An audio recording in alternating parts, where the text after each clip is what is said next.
polisi, Satpol PP, teroris sekalipun nggak begini caranya. Tempat-tempat maksiat sana nggak begini pengamanannya. Kenapa di gereja seharusnya seperti ini?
Pak, kenapa hari ini kok Bapak keluar sebelum selesai ibadah ya?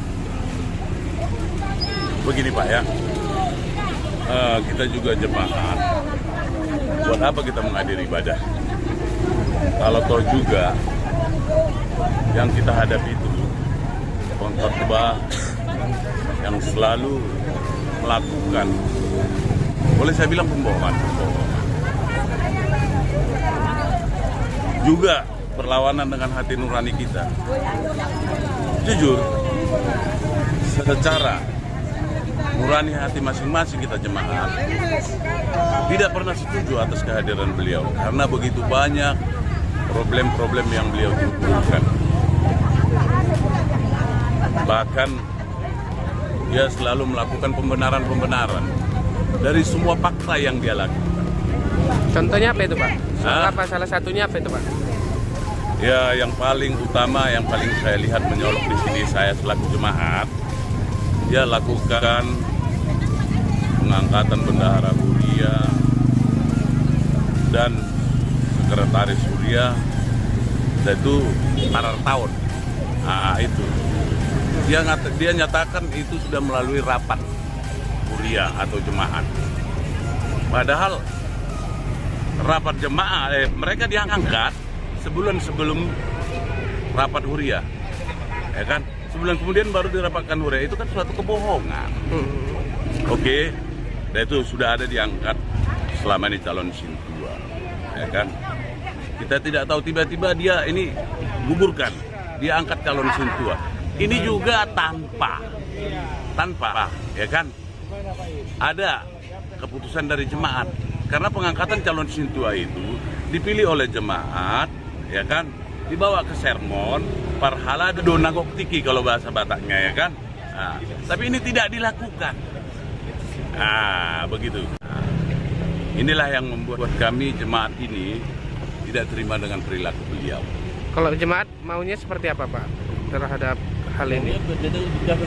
Kalau kami intinya jemaat ini yang ini sekarang melakukan apa ini, ketidaksenangan ini, maunya intinya satu, dia dipindahkan dari HKBP pabrik tenun. Itu aja intinya, tidak lebih dari itu permintaan kami.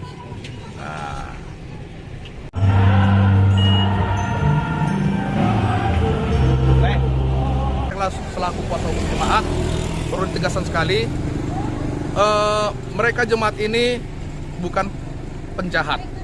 Lihat itu pengamanan itu yang luar biasa. Itu udah berjalan 2 bulan, itu yang pertama.